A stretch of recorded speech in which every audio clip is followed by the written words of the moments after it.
Jim Fairlie, MSP, thanks so much for joining us today to talk about food sovereignty in Scotland. Why are shelves in so many supermarkets in Scotland empty at the moment? The main reason is the shortage of HGV drivers. It's actually getting the food physically from one place to another. There's a complex set of factors at play. UK tax changes have effectively reduced some of the incomes of some drivers who are deemed as employees rather than being self-employed. And there's also very few people coming into the industry. There's a lot of people believe that trucks in the longer term are going to be automated.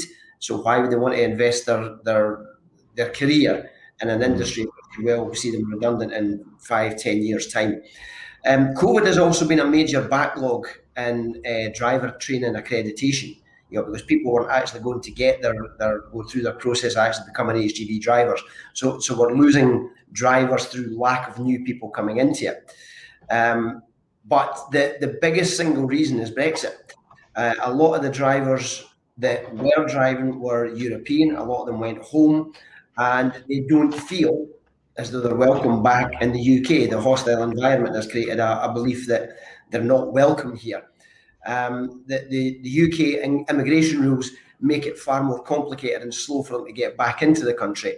And we already had a shortage of drivers before Brexit, but this has exacerbated it greatly. There's no doubt about it. Pandemic, Brexit, and issues around the training of drivers initially. Do you think it is harder for shops and supermarkets in Scotland than it is for the rest of the country, thinking about the kind of logistical aspect of most of our goods coming in through English ports and then having to make their way in the UK? Or do you think it's kind of affecting everywhere equally in the UK?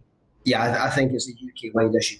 I don't think people in the south of England will be complaining about a lack of fresh fruit and veg getting onto their shelves, and the same as we are.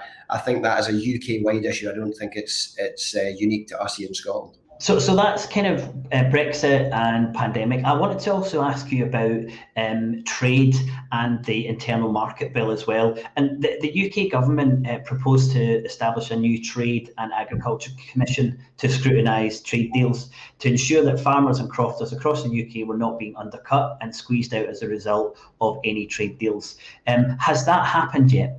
No, it hasn't. The UK government had promised to establish a new statutory trade and agricultural commission to scrutinise future trade deals and to ensure that farmers and crofters across the whole of the UK weren't going to be undercut and squeezed out as a result of any trade deals that were done. And that hasn't happened. There's a formal establishment of it supposed to be happening, but the problem that we have with that is the delay in doing it while trade deals are being negotiated is completely unacceptable. The UK have already formalised the trade deal with Australia, and nobody scrutinised it other than the UK government themselves. And I would go further at this stage. We thought we were going to get this, the Trade and Agricultural Commission and organisations from across the country would all have a chance to feed into that process. Now, it's not happened. The first one that was set up was an advisory body, and it was done for a 6-month period, and it was supposed to have been formalised, which wasn't done. But the new one that was supposed to be done was supposed to bring in representation from right across the country. As I say, that hasn't happened. So as far as I'm concerned, what should happen at the moment is that the devolved administrations should all be part of the negotiation process. There are things that will happen here in Scotland because of a trade deal, which will be pretty unique to Scotland. So therefore, we should have an input into what that trade deal then delivers. So I'd actually raised this question in the Parliament before recess begun, that what our input should be because of the trade deal that was done with Australia. And I'm pretty sure the Scottish Government will absolutely agree that any trade deal that is now done going forward, the Scottish Government should have a hand in that negotiated process so that we know exactly what's coming down the line and we can put forward the position of the industries that are important to us, because food and drink is massively important to the Scottish economy, but it's not nearly so important to the UK economy. So we need to be sure that the trade deals that are going to come forward, we have a strong voice in there, so that we don't allow our industries like fishing, farming, the food and drink sector, our environmental protections, all of those sorts of things. We should have a hand in deciding how that is going to go forward. But typically, with the UK government, they've gone ahead, they've done it, they haven't set up their statutory Trade and Agricultural Commission, and here we are with a trade deal which will clearly, long-term, damage the farming industry in Scotland. So it's simply not acceptable. It certainly sounds reasonable to want the devolved administrations involved before the trade deals take place. I believe we're also at the moment negotiating a trade deal with New Zealand, and there's talk of the American negotiations still continuing. So do you think this commission is likely to be set up before either of those deals are concluded? Well, I have absolutely no idea whether they're going to have it set up, whether it's going to be taken, what input is going to have to any trade deals that are going forward. I simply don't trust Westminster in anything that they do in terms of what they're going to negotiate, because as far as I can see, the biggest focus that they have is getting the trade deals done at any price. And that to me is incredibly dangerous to the fragility of the industries that we're trying to protect here in Scotland. So the American trade deals, Canadian, Mercosur countries, the New Zealand trade deals, they're desperately trying to do all of these deals, and they keep pointing out, the opportunities that will come forward for Scottish producers when we sign up to these deals. All of these big countries want to sell us agri-produce. They all want to sell us food. They want to sell us their raw agricultural produce. So we are an agricultural producer. And what we are looking to do, especially for beef and lamb, is we want to be exporting it. We don't want to be importing it from someplace else. And there may be an argument to say, well, we currently have beef coming in from Ireland, but that's a system that's currently working. We can navigate our way around that. But when you've got a free trade agreement with unfettered access from all of these other big agri-producing countries in the Southern Hemisphere, then it's going to be incredibly difficult for farmers here in Scotland to be able to compete with that. Well, that's the issue around sovereignty and sovereignty, isn't it? That we should have much more control of the things that affect us, especially when it comes to food and agriculture. Now, the whole ethos behind the Internal Market Act was that the devolved administration should trust Westminster to take these powers from Brussels, and knowing that they were coming back to the devolved administrations. So we had the Internal Market Act. Now, that definitely restricts certain legislative powers of the devolved administrations. Now, your government has said that the Act is, I'll quote, radically undermining the powers and democratic accountability of the Scottish Parliament. Do you think that goes far enough? No. Do I think that description goes far enough? Yeah. No, I don't. I think that what should be doing is saying that independence is absolutely the only way that we're going to be able to protect our own markets here in Scotland. But I know where the Scottish Government are coming from that. We are still currently part of the UK, and these things that are being done, which are going to have a direct effect on us. So yes, it gets the point across that they are absolutely going to be able to undermine things that we try to do here in Scotland.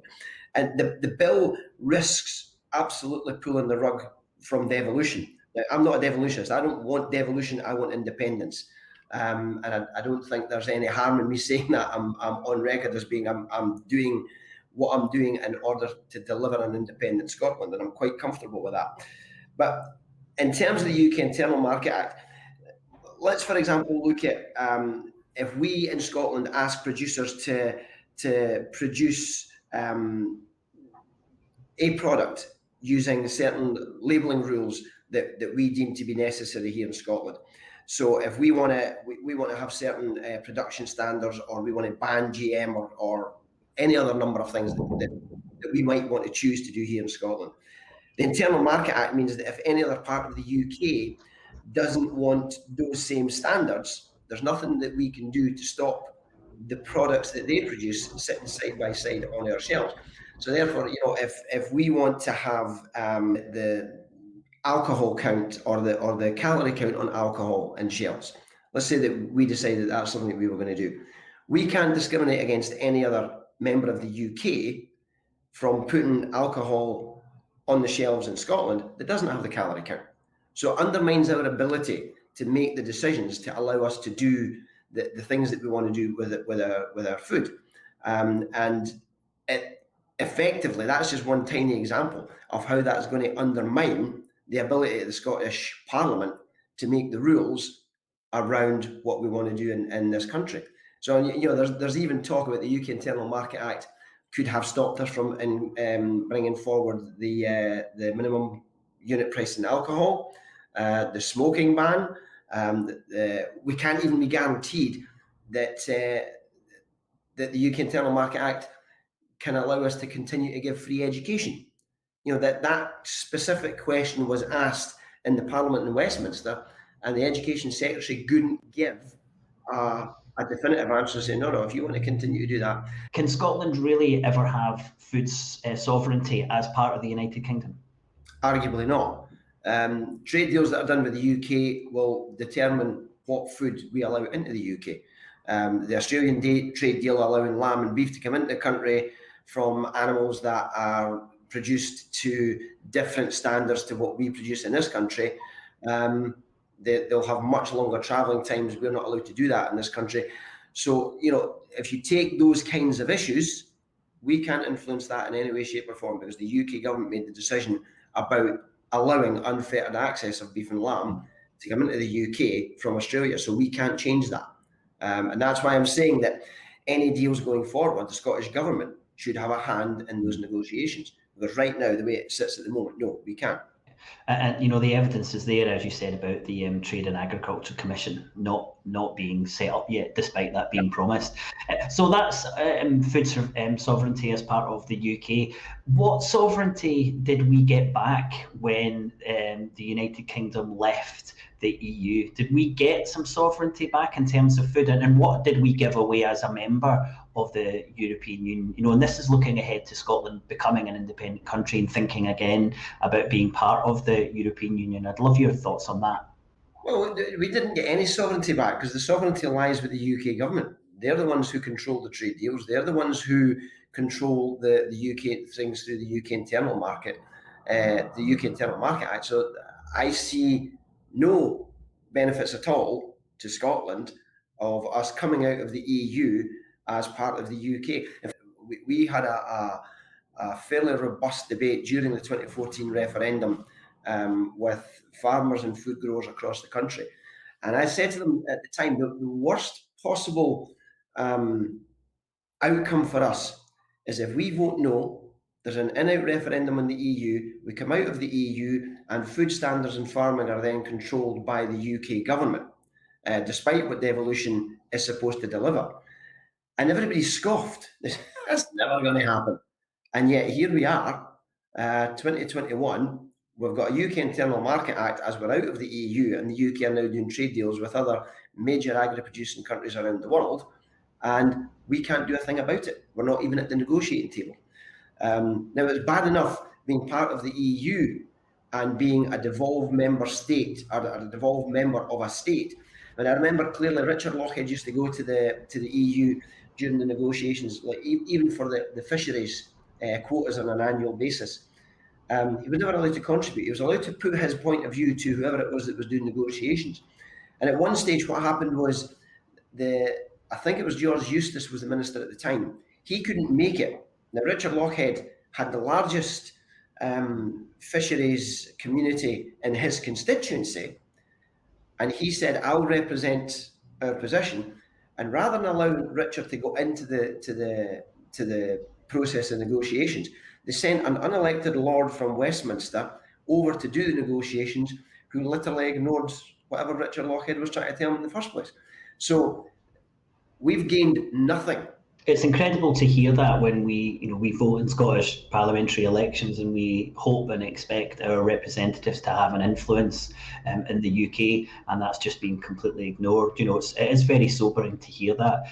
Just to push you a little bit on the European Union in terms of what sovereignty we gave away, if we were thinking about going back into the European Union, how do you think that would affect Scotland's food sovereignty? Because obviously trade deals are done on a European level, and we've also got the common agricultural policy and the fishing policies. What impact would that have on Scotland as a food sovereign nation? Well, if we were full members of the EU, we would have to abide by the EU regulations, the same as any other full member would. The direction of travel that I'm seeing the EU going at the moment is what they're looking to do. I think they've finally cottoned on to the idea that short supply chains, local food production systems are vital in order to stop land abandonment. Short supply chains are, by and large, more resilient to when there are crises. So you've got the infrastructure in place. Short supply chains are by far a safer way of making sure that the food that you're growing, we're eating more of it here locally. And the European direction definitely seems to be going down that road, where they want to see small family farms thriving, where they're going to support these small family farms. They're going to ask them to diversify as well as looking after the environment. And a small family farm is far more capable of doing that if it's supported than what the big agri producers are, who have got one purpose, which is monoculture grain, monoculture beef, monoculture whatever it is. Now, obviously, that's not entirely correct in a Scottish context. If you're a hill farmer, that's what you can do. But we've got the ability to do things differently, but you would still be constrained by what the EU overarching rules would be. When the UK would go and negotiate the cap on behalf of the UK, right back to Margaret Thatcher's time, the principle was food is a product that can be traded around the world. We don't need to support farmers at all. Let's scrap all support for farming and let's just buy food at the cheapest price we possibly can. The French and the Irish, the Germans, they've got a much closer affinity to their farming communities. So they were the ones who effectively protected Scotland and the UK farming industry from what's about to happen just now. So, as a part of the UK, we've got no control, none whatsoever. As part of the EU, we would still have to work within the constraints, but we're working with people who are probably far more aligned with our values than what the UK government's values are. Yeah, that's a great point. I think I would also say that the whole point of sovereignty is that you decide what to give away. And at the moment, as part of the United Kingdom, we're not even able to have that conversation. Now, you mentioned this idea of short supply chains and it being a weakness if countries don't have that, and how to build up resilience. How do you feel Scotland is in terms of the weaknesses in its supply chains, and how that affects our kind of food security? Brexit is a major problem in the supply chain because of the lack of labour, our loss of export sales to our biggest market. In many parts of Scotland, we don't have the local people to employ to do the kind of work in the food industry. We rely on immigration, and we've got a hostile home office diktat that doesn't want foreigners coming in here to do these jobs.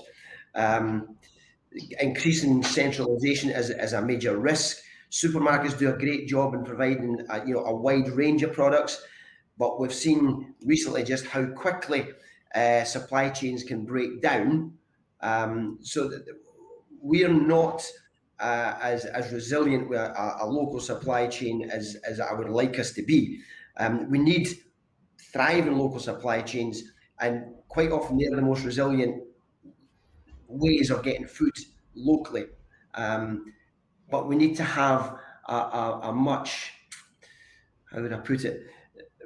We need to have a much more welcoming attitude to allowing other people come into the country to do the kind of work that people working in slaughterhouses. The vast majority of people working in slaughterhouses across the UK were Eastern Europeans. If it's berry picking, it's Eastern Europeans. If it's vegetable harvesting, it's Eastern Europeans that come over here and do that work. So, and it's all very well saying, well, let's get the locals to do it. We've got a very low unemployment rate in this country just now. It's hard work, and our people, by and large, they don't want to do it. They want to do other things. So in order to have that local supply chain, you've got to have people here actually physically doing the work. And that's a problem for us going forward, without any shadow of a doubt. And we've got to give the incentives to people to actually want to grow the kind of food that we want to get into short supply chains. I was just having a conversation with a friend of mine there just now. A lot of people will know her, Heather Anderson. And she's talking about horticulture has got a kind of a how does she put it? An infantile, people believe it is an infantile industry. It's, horticulture is about an allotment, growing food for yourself. Horticulture should be about growing fruit and veg in areas of land that are available for us to do it. And we've got lots and lots of land available here. We should be trying to do more in terms of getting local communities involved, getting local community gardens up and running, but also putting proper incentives in place for the farming community to grow far more of our own fruit and veg here in this country. We're capable of doing it. We've got great land. What we don't have is, and this is just a government thing, there's a cultural thing. We're not in the habit of going to a local greengrocer's twice a week or 3 times a week to buy fresh fruit and veg. We go to the supermarket, we load it all up and we stick it in the fridge, and then we throw a third of it out at the end of the week because it's starting to go past the sell by date or its use by date. So, there's a cultural shift needed there as much as there is a governmental shift. But I definitely would like to see us doing more to support vertical vegetable production. And just, again, if we're going to go back to what we can do as a country, encouraging people to educate people to understand the benefits of having their own food, their own local food supply systems. There's a whole raft of things that we could do around that. And if we had the freedom to do it and the ability to do it, then that's something I'd like to see us developing as we go forward. We don't have the same culture in Scotland as we do in Europe. We just simply don't. Now, the idea for the farmers market for me came from a visit to France and a desire for me to be able to have another market and outlet for the lamb that I was producing as a shepherd at that time. That's how it all started. And it was because of that whole farmers market movement and that people started opening up farm shops. And we do have that. That's definitely a boon that has come from the post-1999 farmers market movement, was that there are now farm shops all over the country. And you can go to these farm shops and you'll be able to pick up local produce and all the rest of it. But they're niche. They're not the norm. The norm is still very much that you go to the supermarket and you get your weekly shopping. I keep hearing, but it's changing. People are really keen to know where their food comes from. And some people are. There's definitely an element of that. But when we come down to the point where somebody walks into a supermarket and you've got Australian or Canadian or American beef, which is sitting there and it's 30% cheaper than beef that's been produced in Scotland, their intention will be good. And they'll say, yeah, I'm going to support my farmers. But if that beef is 30% cheaper, then they'll buy it. So there's a cultural thing that we need to get over in this country as well. It's not all about the government. I wanted to just finish on talking about climate change. And I just wondered, do you feel that the Scottish Government can really tackle climate change without having an impact or an involvement in the trade deals that are being done? Because agriculture and how we move products across the globe is so important when we're looking at climate. Simply put, no, we can't. How can we possibly have any impact when the trade deals and the overarching principles are being decided by Westminster, whose primary desire at the moment is to go out into the wider world and as far away as possible and bring beef from literally the other side of the world over here and then talk about climate change. They're offshoring. The UK government are offshoring their responsibilities about their climate change targets. And it makes it really difficult for the Scottish Government. And now, Scottish Government are working really hard. They are, we're hosting COP26. In terms of what Scotland can do, we can do what we can with the powers that we currently have. And that means that the farmer-led groups and the Farmer for 1.5 will develop a policy, the Scottish Government will develop a policy around the advice that gives us. But we've got to be aware of our limitations of what it is that we can do, because the UK government controls so much of our food industry in terms of who we're going to be doing trade deals with. Scotland's really good at growing grass. So everybody talks about climate change, beef production as a massive problem in terms of climate change, but not Scotland, because we grow grass, we grow lots and lots of grass.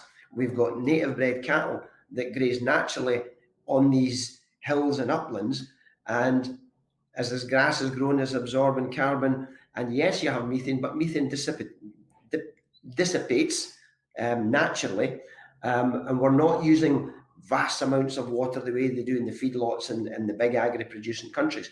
So we've got a real opportunity if we can grasp it, but it always comes back to the same thing for me. We don't control all of the decision making because Westminster does. So it's a problem for us.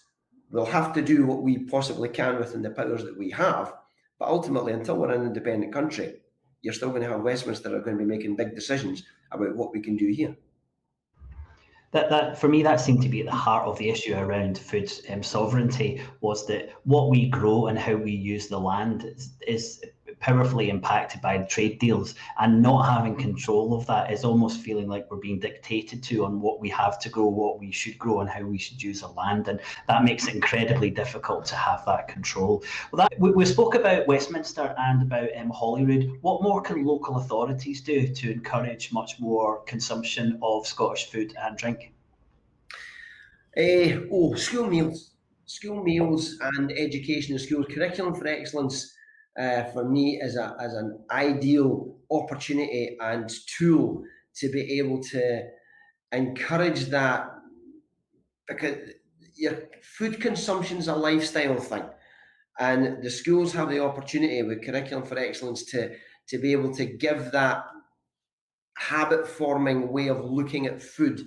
And that's something that I will be pursuing through my parliamentary career, hopefully. In terms of the food that they're actually putting on the table, because there's two things here. I started working with local authorities back in, 2002, 2003, trying to get more local food into local schools. And there was a guy, Robin Gourley, who ended up working for the Scottish Government, who introduced it. There was a programme called Hungry for Success. And out of Hungry for Success, he introduced going to a local dairy to get organic milk, local producers to get eggs and fresh veg. And he did a real power of brilliant work in getting East Ayrshire to a gold standard in terms of what they were producing for their school meals. But the bit that struck me about it was, it's all very well giving kids that quality of food, but if they don't understand where it comes from, that just becomes their norm. So how do they then get access to it? How do they understand it? So the introduction of curriculum for excellence, where you've got kids who may not necessarily be academic, but will learn through practical use of real life situations. So, for instance, in Perth High School, I helped them to set up a program where they were growing vegetables in the gardens. It was then sold to the Home Economics Department. The Home Economics Department then had the kids trained to cook that food and sell it. So we had a gala dinner at Scone Palace every year where all the kids throughout the whole process were there, and they sold tickets to a gala dinner at £30 a ticket. And all the food was either grown locally, produced locally, cooked by these kids, trained from chefs, and then served front of house. And we got my brother, Andrew Fairlie, he was involved in it to begin with. We then had the kids went to Gleneagles to get front of house training with them. And it was a real fantastic program that allowed these kids, A, to understand where their food come from, they understand the value of food, they understand the health benefits of food, and they understood that they could make a career out of food, either serving it, cooking it, or growing it. And there are these kind of programs are cropping up here, there, and everywhere. There are good things happening up in Comrie Primary School just now. One of my ambitions is that every primary school child in Scotland, or in my constituency to begin with, knows how to make a pot of soup by the time they leave primary school. Comrie Primary School already do it. So they go out once a week and have an outdoor learning session where the kids make a pot of soup, put it in a flask, and then go out in the afternoon for an outdoor learning session for 2 hours. And at the end of that 2 hours, they all have their wee flask of soup. It's a fantastic idea. And the more of that sort of stuff that we can get throughout the country, the better. So, and that's why I applaud Curriculum for Excellence, because Curriculum for Excellence allows them to do that. And also the funding that the Scottish Government put for local, for headmasters to make decisions based on their local requirements will allow them to do these kinds of things. So I think local authorities are absolutely essential and a key partner in making sure that our culture, our food culture, is changed and changed for the better, so that we've all got a better understanding of where our food comes from, the benefits of local food, and the opportunities to work in the food and drink sector. Great. So in summary, we've all got a role to play, right from Westminster down to our kids making pots of soup. Jim, thanks so much for your time today. I found your insights into what's happening and what could happen in Scotland really interesting. Thanks so much for joining us. William, thank you for having me. Thoroughly enjoyed it.